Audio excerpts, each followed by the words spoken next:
Hey there! Did you know Kroger always gives you savings and rewards on top of our lower-than-low prices? And when you download the Kroger app, you'll enjoy over $500 in savings every week with digital coupons. And don't forget fuel points to help you save up to $1 per gallon at the pump. Want to save even more? With a Boost membership, you'll get double fuel points and free delivery. So shop and save big at Kroger today. Kroger, fresh for everyone. Savings may vary by state. Restrictions apply. See site for details. You can claim victory in sports, on the job site, even on your taxes by switching to H&R Block. Block offers many ways to file to fit your schedule. A 100% accurate return and your max refund or your money back. Plus, you'll always know the price of your tax prep before you begin. Switch today and feel like a tax champion. This tax season, it's better with Block. Make an appointment at HRBlock.com. All tax situations are different. Not everyone gets a refund. Limitations apply. Description of benefits and details at HRBlock.com/guarantees.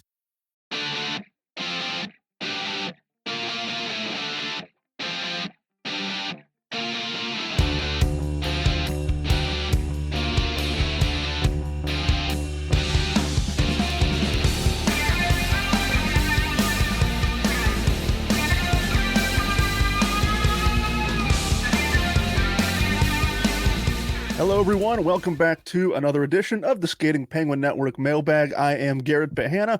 Alongside me is Robbie and Snail, the holy triumvirate that makes up the Skating Penguin Network.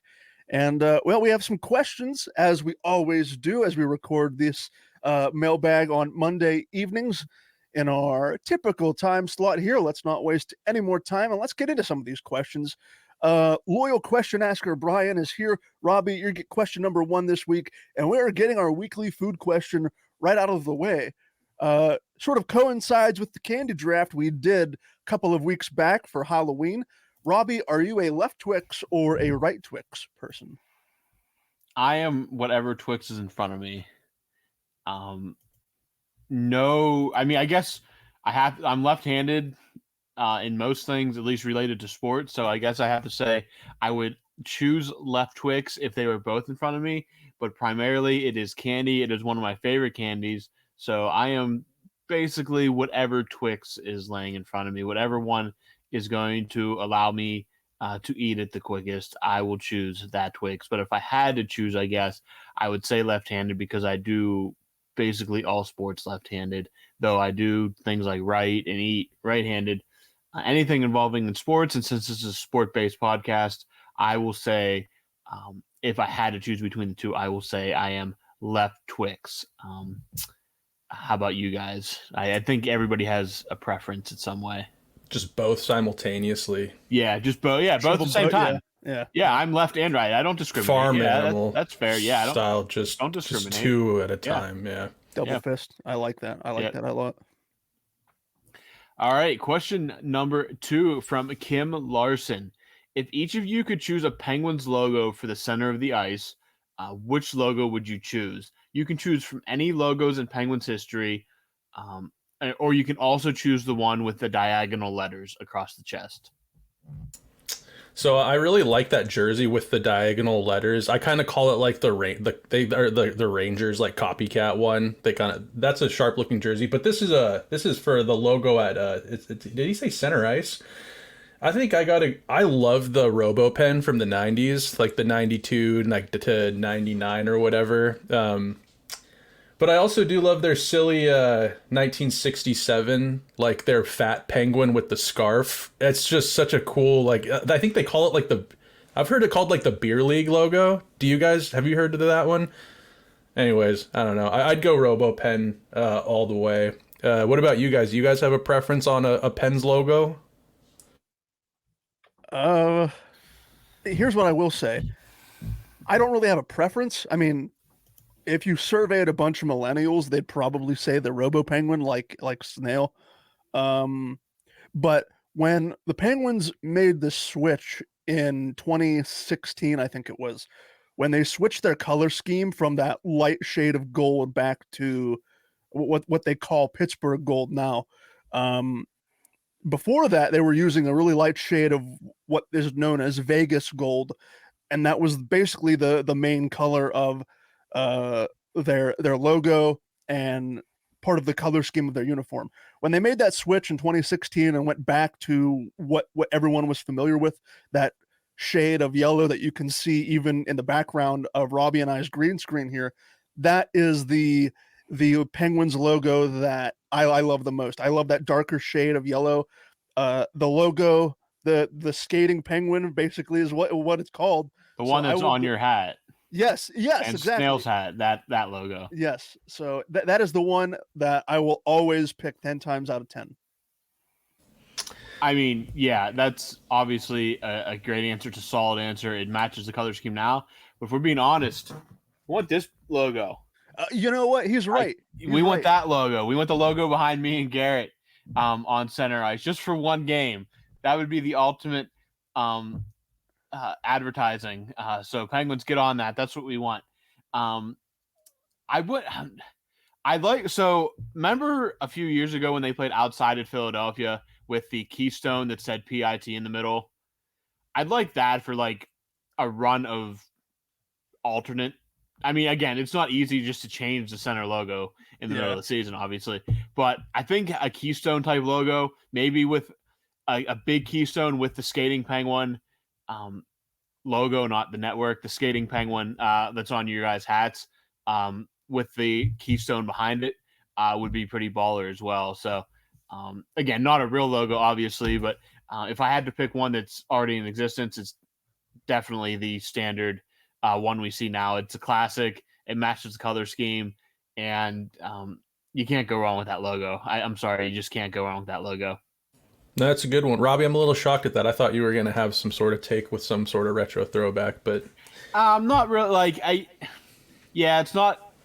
It's just really hard for me to dislike the classic Penguins logo that we see on the ice now. Fair enough. Well, let's move on here to question number 3 coming from our pal Kim Larson. And Kim asks, do you think the NHL should retire number 66 just like they retired the great ones 99? They sort of already have retired 66, albeit in an unofficial capacity. League-wide jersey retirements are kind of silly to me.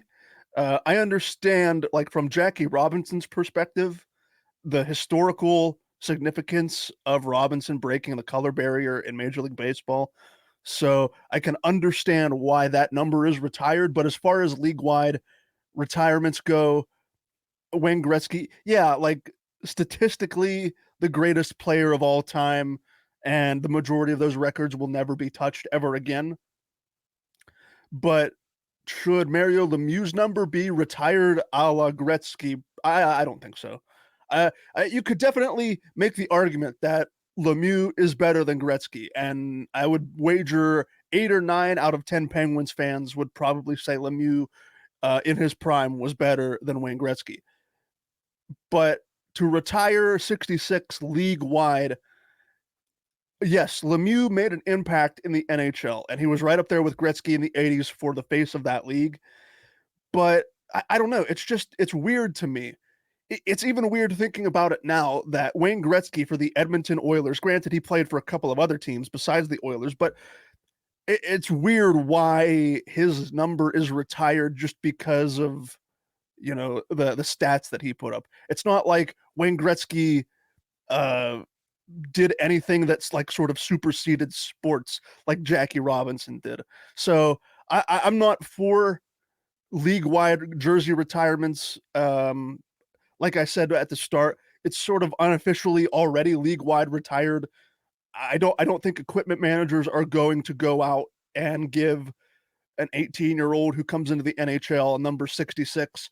Islanders prospect Josh Ho-Sang had sort of ruffled some feathers 5 or 6 years ago when he came up to the NHL trying to wear number 66, and everyone made a big hubbub about him wearing 66. So again, in an unofficial capacity, it's basically already retired league-wide. And I think, to put a bow on this question, that's how it should stay for the remainder of time. Question number 4, excuse me, as we go back to Robbie, as we get this question in from Kim Larson. Here's an interesting question. Robbie, what's the worst sport the absolute worst sport you have ever watched or heard of. That's the worst sport I've ever watched or heard of. So I'm the kind of person that I can watch just about any sport and at least give it a shot. So the worst I've watched, I have zero understanding of cricket.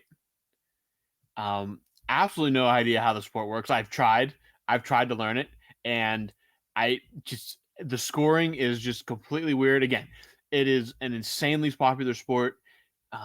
So I can't really say cricket though, because like I could, if I understood it, I think I'd like it because there is a lot of action in it, and not to make the horse people mad, I have to say, just because I've watched it during the Olympics, and it's anything dealing with equestrian, it is just it's horse dancing, guys. And again, I'm sure it takes a lot of talent. Don't get me wrong; it's a lot of talent, a lot of coordination, a lot of working with a four-legged animal that you have to teach to do all this stuff. I cannot watch it. It is mind-numbingly boring to me. Again, all credit to those who do it. You've accomplished more sporting wise than I have or ever will. So props for that. But to sit down and watch it, just not my jam. Sorry to the horse people. Just not my jam. I can't do it. Can't do it. Question number 5 here again from Kim Larson. So with Tristan Jarry, he either has a shutout or he concedes 4 or 5 goals. Do you think it's something mental with Jarry? Do you think he would benefit from a sports psychologist type coach? No, but I certainly could sometimes after the games that he starts. No, with the athletes these days, they already have one. Like, it would be kind of silly to think that that's not. I mean, goalies are kind of an enigma in the NHL anyways, and those goalie coaches, I mean, it's all between the ears with goaltenders. You hear a lot, so I would guarantee that he already has one. But the book, Jarry's not a rookie. Like, the book is out on Jarry. I think at this point in his career, he kind of is what he is, and he's streaky at times. But I will say this though, it's not for a lack of effort. Like, Jarry battles, and I think that sometimes he's been susceptible to shaky play in front of him, and when you're hanging your goaltender out to dry at times, I think that I firmly believe that you're leaving him vulnerable to injury, when, especially with Jarry being somewhat of an unorthodox goaltender. He's kind of a positional guy, sort of like a Fleury light, I guess you would say. He hasn't had the career so far that Fleury had, but like sometimes it looks like he's swimming in the net. He's making these unorthodox crazy saves, and I think that leaves you vulnerable to injury, which has been more of Jarry's issue than I think anything mental. It's his ability to stay healthy. So anyways, yeah, he's not massive in net. He's not like a Vasilevsky. He's not someone that just takes up the whole crease there. He's someone that needs to make saves, and I think that Jarry's, he's one of those guys that will let in a stinker from time to time. And yeah, I don't think it's mental. I think it's just sometimes it's he's just streaky, and I think that's just, at this point, that's just who Jarry kind of is. And we got him signed for 5 more years, so you hope that he stays healthy, and you hope that he continues to battle, and maybe the team in front of him sort of helps him out there and doesn't make it so he has to be a gymnast back there. Did any of you guys want to add anything to Jarry and the mental coach? I don't think a mental coach is really needed. Basically, I agree with everything Snail said. It's more of the physical concerns I have with Jarry. And as Snail was sort of describing Jarry, I kept thinking about tweets that I've seen over the last month from guys that I respect on the Penguins beat, like Josh Yohe, Jesse Marshall. And he is streaky. That is the real definition of Tristan Jarry. For $5 million, look, I get it. Like, the Penguins were sort of backed up into a wall as far as the goalie market was concerned. You probably weren't going to get many players better than Tristan Jarry out there, unless you were going to go give a king's ransom for Connor Hellebuck, maybe. But who was out there besides Jarry who was going to give you, hopefully above average to sometimes all-star level play? I mean, he deservedly is a prior all-star in this league. So, the parts of the resume are certainly less than stellar. But then you look at the prior all-star seasons he had and you go, you know what? When this guy's on, he can really help you steal games. And that's basically what you need in today's NHL. It's a luxury to have a Vasilevsky, a big, bulky dude, like Snail said, who takes up the majority of that crease and has become one of the best goaltenders of the modern era. But for the vast majority of these teams, you don't have that. You just need average goaltending. And for the Penguins, as top-heavy as they are, who rely on their skill to try and outscore opponents, for the most part, if you can get average goaltending, I think you can go on a pretty nice, long, sustainable run, whether that's in the regular season or the postseason. Now, all of those things have not come together for the Penguins because of injury, bad luck, or what have you. But that's the goal, to get to the postseason and just get average play from Tristan Jarry. Jarry does not have to be the second coming of Marc-Andre Fleury. He just needs to be average to maybe above average, and I think you can win with that. Yeah, and one thing you got to admire about Jarry is, and I would think that this kind of, this doesn't really have anything to do with Kim's question, but I've been known to be hard on him at times. I think the Penguins fans as a whole have been hard on Jarry at times, but that dude lays it all out there. Like, that dude, he's a battler. His body language shows it. He's not someone that seems to sulk around, and I appreciate that a lot about Jarry. So as far as Kim's question, I'm sure he's got the mental health side handled. It's just a matter of staying physically healthy for a guy like Jarry. Let's see here. Question number 6 coming from Andreas Castle, and he asks, it's a soccer question. Do you know any German soccer clubs or German soccer players? So, hello from our German friend Andreas Castle. This is an interesting question because my soccer fandom, or my football fandom for those listening in Europe, sort of started back in 2016 or 2017. Nobody in my family watched soccer. It was just kind of something that I wanted to pick up on my own. So the first thing I did was I downloaded a demo of FIFA 17 on my PC. And there were like 6 teams you choose from. And the first team that I saw was Manchester City. The first player that I saw was a German player by the name of Leroy Sané, who at the time was a winger for Manchester City. And he was an incredibly explosive, really pacey winger. At the time of this, when I was playing this demo of FIFA 17, he had really, really puffy, bushy hair, almost like an afro. And I was like, wow, that dude has some crazy hair. I don't know. One thing led to another, and I ended up becoming a supporter of Manchester City. But it was basically because of the way Leroy Sané looked on FIFA 17 that I was like, yeah, you know what? I'll give this team a try. But as far as German clubs, I don't really follow the Bundesliga as much as I follow the Premier League. Basically, if Bayern Munich aren't dominating the Bundesliga, then pretty much something is pretty much wrong with the Bundesliga. I think Bayer Leverkusen is top of the Bundesliga right now. Yeah, Leverkusen has 31 points. Bayern is in second with 29 points.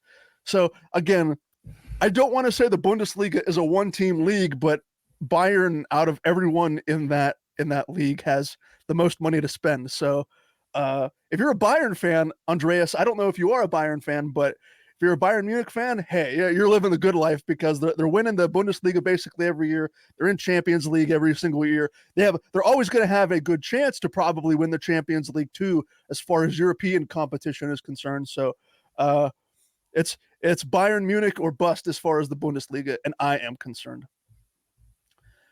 So we are going to switch gears now and go into last week's mailbag. And Robbie, you can pick one of the questions from last week's mailbag, your favorite question that piques your interest, and give it an answer.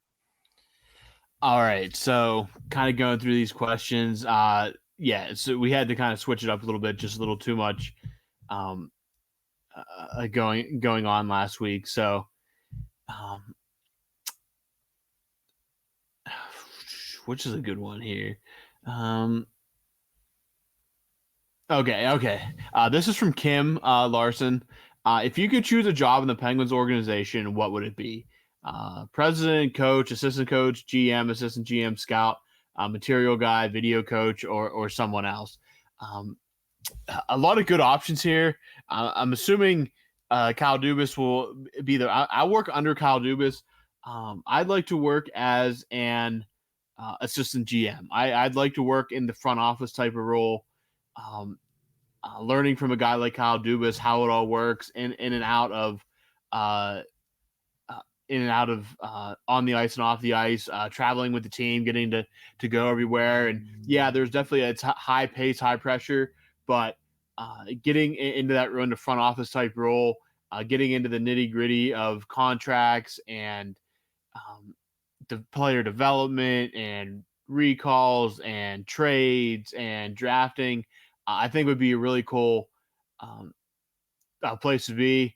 And so I'm going to say assistant GM for this question. And since this is kind of a roundtable question, I'll also pass this off to Snail and Garrett to get their opinions on what role within a hockey organization they would enjoy being a part of. That's easy for me. I think actually maybe it's not that easy. First thing that came to my head was a scout. I would dude, if my life and job was dedicated to going to like junior rinks, like in Canada or even in my neck of the woods. Actually, I don't know. I'm kind of over Washington and I've watched the WHL here for my whole life. But if I could go to like college rinks or junior rinks and just kind of travel around and I don't know, have my little notepad and take notes on prospects and players, like that would fulfill me quite a bit. Actually, that sounds like pretty fun to me. And if it wasn't something in that capacity, the only thing though is I'm kind of lazy and I kind of at this point in my life hate traveling. So I don't know if that truly adds up. Like I'm kind of a homebody now. But I don't know if Dubas came calling, I don't know, equipment manager would be sick too. I could really buy into that job, I think. So I'd say either a scout or equipment manager. What about you, G? So I was thinking about this, and it took me, as you guys were giving your answers, it took me a while to try and laser in on something that I wanted to do. And I came up with my answer while Snail was talking. What I would do, if anyone listening is familiar with the Penguins website or their social media presence, then odds are you've seen the Twitter account Penguins Inside Scoop, who is currently led by Michelle Crecchiolo, basically the Penguins team writer. She is absolutely lovely, just a lovely human being. And she works for the organization. She is paid by the organization, basically as the team writer, basically puts out content for penguins.com and Twitter and Facebook and what have you. I would love to work with Michelle, under Michelle, and sort of capture the story of the Penguins during the season. Really, you're basically a member of that team. You're traveling with them on a daily or nightly basis from city to city, sort of trying to get the pulse on this team through the peaks and the valleys. And I think Michelle does an incredible job covering the team in that regard. So working in their digital/communications department would definitely be up my alley, personally and professionally. So I think working as one of the team writers would definitely be my answer there. Snail, we're going to move it over to you. What question piques your interest from last week's mailbag? All right, I'm going to ask you to bear with me here because there's kind of two, but I have a question for you, Garrett, and that's this is a question from Tony Gale. He asked, have you seen Ice Guardians? I have not. I remember Tony asking this question last week. I have not seen it. I was curious if either of you had seen it because I had not. Oh, I have. I think it's a great. I as somebody who likes maybe a more of an old school brand of hockey, I think that Ice Guardians was a tremendously done documentary, not docuseries. It is a movie. So I would encourage I wanted to ask Garrett this specifically because we've kind of butted heads on the I think we actually kind of see eye to eye somewhat on the enforcer role, but maybe the overall physicality aspect of hockey. I think that I would encourage someone like Garrett, to watch this and just give it. It's really not that long. It's not a huge commitment. I think that it was made in 2016, and I think that it's even since 2016, which I forget, that's like 6 years ago, 7 years ago now. It's already less relevant than it is in today's game. But I would, the things they talk about with CTE and concussions and all of that, some interesting information in there. I'd encourage Garrett. Robbie, have you seen it? You have? What do you think? What do you think of that? Yeah, I think especially in the time with how much focus there is on the brain and the effects of the enforcer type players, like the long-term effects of what we've seen, not just in hockey, but in a lot of sports as well. I think it definitely did a good job hitting on the brain injuries, the long-lasting effects of that. And yeah, if you have time, I'd definitely sit down and take a look at it, because I definitely think it definitely pulls the curtain back on that in a way that you don't really see. Yeah, you can talk about it all the time, but hearing it from players that have gone through it or families that have suffered through it, I found it to be pretty enlightening that way.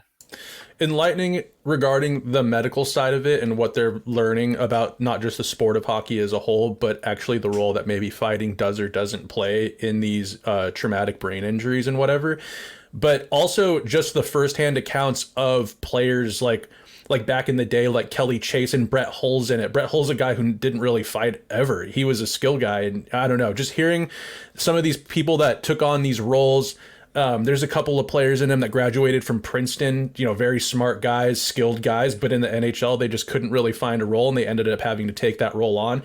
It's interesting. And I think that I've seen it and I loved it. I'll watch it again, probably just at some point, maybe in the doldrums of the season. But Garrett, I would be super curious for you to watch it and see what you think after the fact. Is it on YouTube? Is it on a streaming service? Free on Amazon Prime.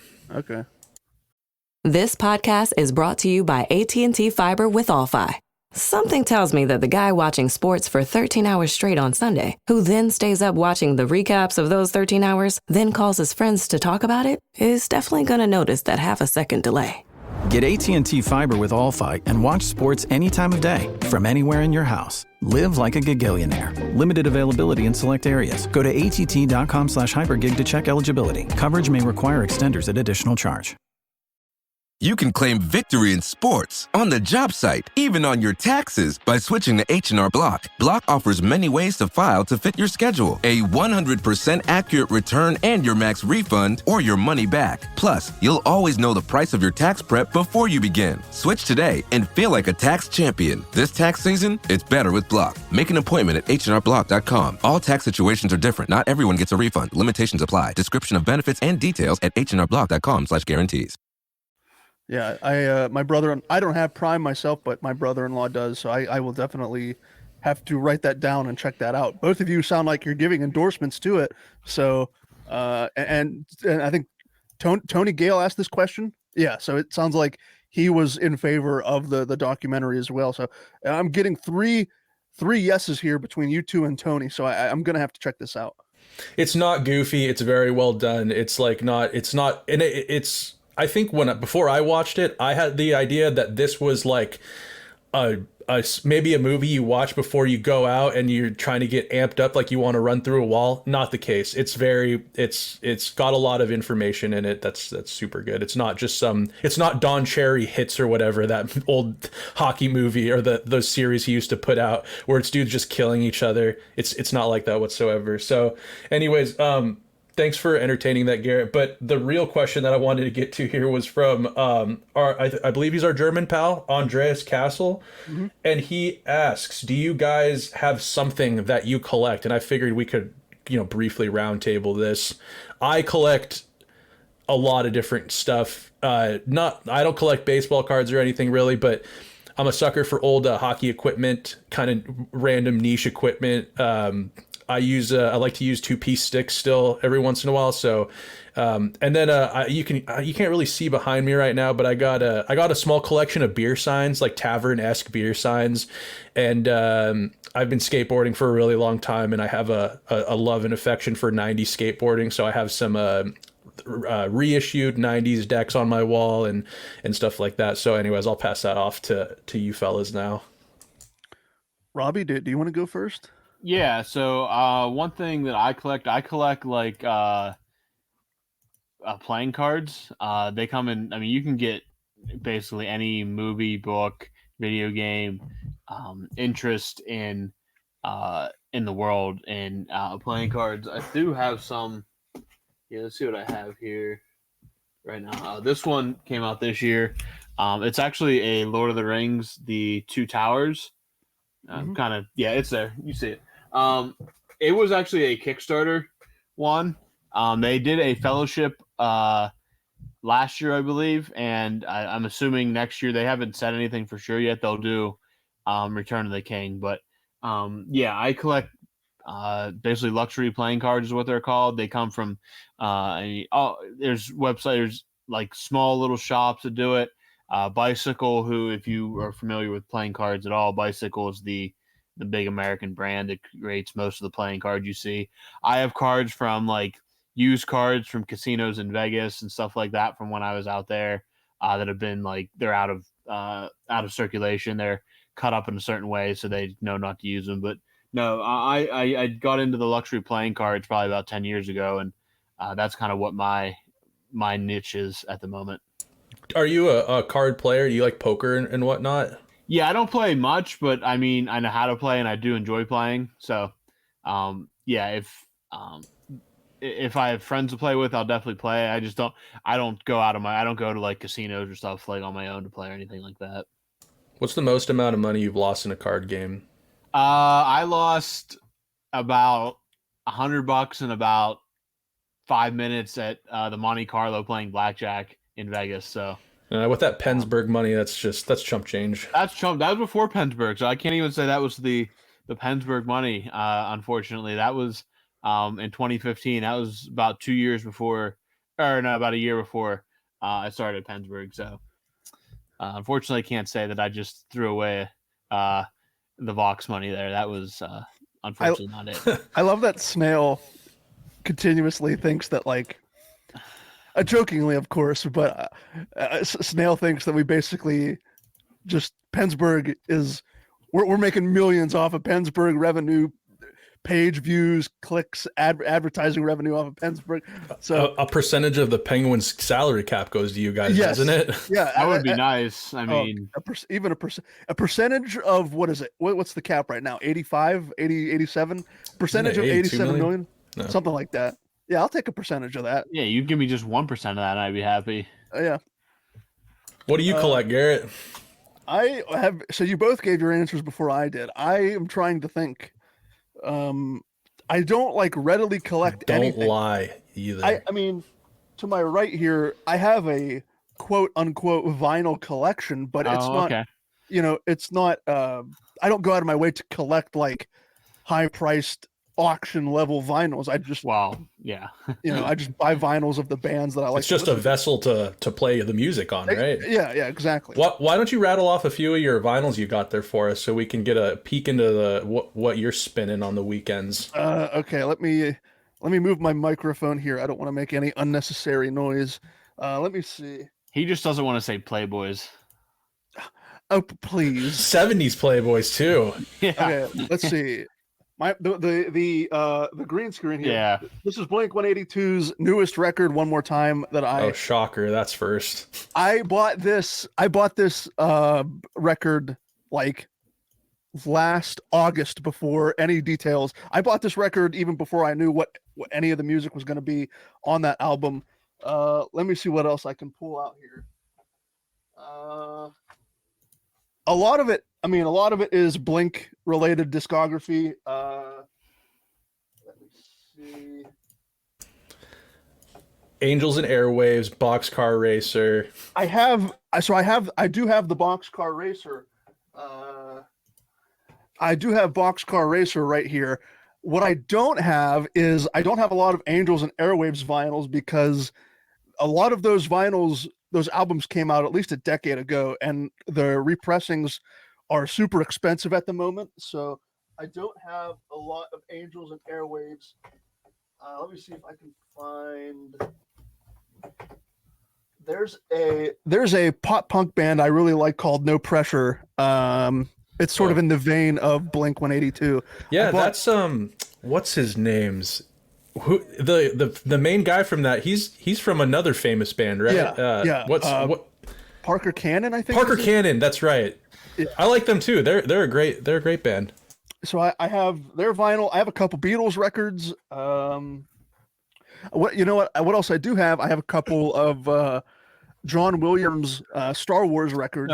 Yeah, I do have some Star Wars records myself. That's something that a lot of people don't know about me, is that I really enjoy film and orchestral music. And oftentimes when I'm working, I work from home, I'll put on just some John Williams and I'll just work to John Williams for a couple of hours, and I really enjoy it. So if I guess blasting Mozart. Yeah, these are the things you don't know. Robbie and I have known each other for years, and I'm just now opening up to him. Yeah. So if you don't collect anything Star Wars then? Like, do you have like figurines, or like how many lightsabers do you have? I don't know if I have a single lightsaber. I mean, when I was a kid, my mom would buy like the plastic lightsabers from Walmart. Single lightsaber. But speaking of Star Wars memorabilia, I'm looking around my room. I mean, again, I don't collect Star Wars memorabilia, but I've accumulated a lot of it over the years. Life-size blow-up doll of Princess Leia in the gold bikini. Jabba's slave Leia. Yeah, the slave Leia. You can't see that, actually. It's behind my bed. I take it off. Oh, yeah. Yeah. It's tucked away for now. I use that only for special occasions on the weekends. But I mean, I have a bunch of random Star Wars knickknacks and paddywhacks and giving dogs a bone and whatnot. I'm just looking around my room. I don't have like autographs or anything like that. Those autographs are expensive as hell. Like, to get an autograph of Harrison Ford or Mark Hamill, Carrie Fisher, even George Lucas. I've wanted a long time. I wanted to get a George Lucas autograph signature, just a signature, and a lot of that stuff is super expensive because collectors go crazy for that sort of stuff. Is George Lucas still alive? Yeah, he's still kicking. Yep. Oh. So is John Williams, and he's like almost 100. So I saw John Williams in concert for the first time in my life. That was a bucket list item. Last April, he came to Heinz Hall in Pittsburgh, and like you said, Robbie, he's like 90 something years old. Yeah, like mid 90s almost. So I'm thinking, oh God, I hope his health is just there. In a selfish way, I'm like, I really want to see John Williams, and I hope his health holds up so I can see him. I don't know how he does it, man. He's like you said, in his like early to mid 90s, and he's still conducting orchestras. Like, it's wild. Yeah, I give him credit. That's for sure. So yeah, that's basically in terms of collections. Yeah, I think it comes back to me. I think I take question number 9 here. And then we'll wrap up the mailbag. Question I have. Here's a fun one that we can round table, and we'll wrap up the mailbag. This question comes from Kim Larson. What number looks best on a hockey jersey? Kim likes number 93 and remembers when Peter Nedved wore it while he was in Pittsburgh. So, you know what? I don't know if I have. If I played professional sports like hockey or baseball, the number that I always wanted to go with was 56 because it was just my birthday. May 6th is my birthday. So I would just be basic and go 5'6". And that's probably what I would still do if I was playing hockey. I think 56 is a pretty, like, you could wear it as a center, as a winger, or as a defenseman. Not so much as a goalie, but so I'll go 56. Which one of you want to go first for your favorite hockey jersey number? We need more odd goalie numbers like 56. And I remember Jocelyn Thibault when he was in Pittsburgh was like 41 or something like that. We need like even 29 for Fleury. I mean, we got so used to it, but kind of a weird number too for a goalie. They're usually like 1 or 30, maybe 31, somewhere in there. As for me, like, I grew up a massive Kevin Stevens fan, so I'd have to say 25, just because I was a massive Kevin Stevens fan growing up. My number through playing baseball through high school and stuff was 14. So if I played in the NHL, I'd probably wear 14 just to keep that tradition alive. And I'm also a massive Roberto Clemente fan, so I'd also wear 21 if I had the option as well. I like 91 and 81. I think that those like look good, and I also like how there's like when you see 91, you like think of players, right? Like I think of like Tavares and Stammer. 81, I don't know. There's actually not as many 81s as maybe I thought. I think of Phil Kessel is one of my favorite players. the only person I think of. 81, yeah. Yeah, I think those numbers like look good, but I think if I was playing right now, I would have like I would vouch for 91 just because it's my birth year. 91, 29 also. My birthday is September 29, so probably one of 9, 29 or 91. But I also think those numbers like look good on a jersey too. What's another one? I don't know. I like when people have kind of like the training camp numbers too. Like Radim Zahorna is like 67. I don't know. It's kind of, he's big though. It's noticeable. I don't know. 91, 81. You know what else I like too? The fact that a player like Brock Besser, who's a forward, wearing a single digit number. You really don't see a lot of forwards wear single digits. And I think like that's just really sleek for some reason. Dupuis was always one that stuck out to me. Dupuis always you're right. That was basically the only one that really kind of sticks out to me as a single digit wear on a forward. On a forward. Ron Francis used to wear 9 when he was in Hartford and for briefly when he came to Pittsburgh until the number 10 freed up. So another one of the weird ones there, but I mean, single digits on forwards you do not see very often. So I guess I just had this question kind of come up while you guys were talking. So we all know a player can make a number. Like there's examples of Gretzky, Lemieux, Sid with 87. Can a player break a number? Like, can a player sink a number to where people are like, oh God, I'm not wearing that number because so-and-so wore that? Or has there ever been a case of that you guys can call off the top of your head? Do you ever see a number and you're just like, bad juju on that number right there? 66, 68, 87 are probably the big 3 for me that stick out. Again, kind of at least 87's, I mean, it's kind of an oddball number, but 87's in that echelon now of numbers that will not be worn much outside of the guy that they're known for. I'm trying to think what else.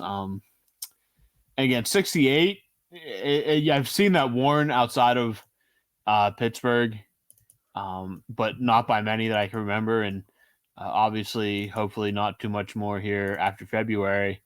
But synonymous, even in my mind, at least in Pittsburgh, 29 will always be synonymous with, and 58 as well will be synonymous with Marc-Andre Fleury and Chris Letang going forward. But as for like the whole league, 99, 87, 68, 66, and if it keeps going in the direction, I'd say 97 will be in that conversation as well in 10 or 15 years.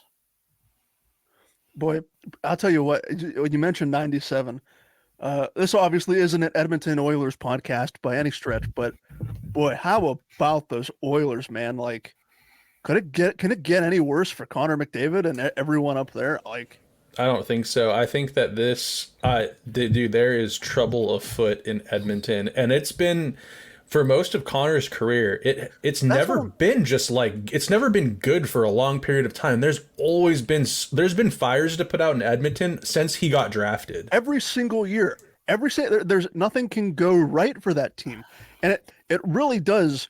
To bring it back to the Penguins here, it really does put it in perspective as a Penguins fan. That core of Fleury, Crosby, Letang, and Malkin won in 08-09 when they were still how old? They were in the league for what, three-ish years at that point, 4 years at that point. And, you know, McDavid's what, 25 or 26, and he really, outside of what, maybe how many conference finals appearances does Edmonton have in the McDavid era? One? How many finals? No, two, I think. Conference finals. I think they had that one against Anaheim. Yeah. No, yeah. Was it against Anaheim? No, because Anaheim didn't go to the Stanley Cup that year. No. They made the second round. I remember they had like Maroon on their team back, whatever year that would have been, and then 2016, I think. So the only one would have been against Colorado, right? Yeah, they were completely in over their head in that series. It just goes to show how fortunate, again, Penguins fans have been when it comes to championships, because, I mean, since he came into the league, 6 years ago now, almost 7 years, if my math is correct, he was labeled as the next one to the player to take that mantle from Sidney Crosby. And since he's come into the league, look, I know McDavid's legacy is not attached to Stanley Cups, but for a lot of people, rightly or wrongly, that is how elite players are judged, how many championships you win.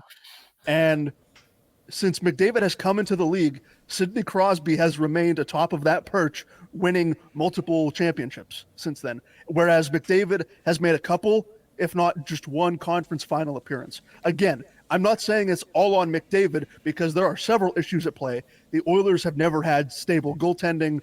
Their defense has always been questionable. They've had a good cast around McDavid, especially in that top six with Draisaitl, Nugent Hopkins, whoever else is still there. I don't know. Hyman. Yeah. He was a good acquisition for them. But, oh my goodness. You can change coaches. I mean, this is what, McDavid's fourth or fifth coach since he came into the league? Dude, Nugent Hopkins has had like half of all of Oilers coaches in history. I saw that stat somewhere today, that he has been on the team for half of Oilers coaches in history, which is ridiculous. That's got to be weird mentally for a player where it's like, oh, you're the new guy? Well, okay, my name's Ryan. I guess I'll go stand over here and tell me where to go. Like, you've seen so many coaches come and go. I wanted to add quickly, dude, this didn't all start in Edmonton when McDavid got drafted. He was the golden goose that they got. In 2010, they drafted Taylor Hall first overall. 2011, they drafted Ryan Nugent Hopkins first overall. In 2012, they drafted Nail Yakupov first overall, 3 first overall picks in a row. And then they got the golden goose in McDavid in 2015. Not to mention they've had other high draft picks. I mean, Eberle was a high draft pick. He was a part of those early Oilers teams in this recent era. They wasted was it third overall on Jesse Puljujarvi? Yeah, he hasn't panned out. Dude, this team has had opportunity. This team, by all means, and kind of bringing it back to the Penguins got Fleury, they got Sid, Gino, and they had good supporting. They used they drafted well in getting guys like early on, like Ryan Malone. They got they were careful with how they handled assets, and they built a contender that lasted a long time. Where's the excuse for Edmonton on having that many first overall picks? And Taylor Hall's not even there anymore. He's kind of traversed the league a bit. Nail Yakupov, we all kind of know he was out of the league a long time ago too. Like he was, and then Ryan Nugent Hopkins has been there, and then of course McDavid, and they hit the home run with Draisaitl as well. And Chiarelli, of all people, got him on that kind of like that I guess you could call it for right now a very team friendly deal with how good Draisaitl is.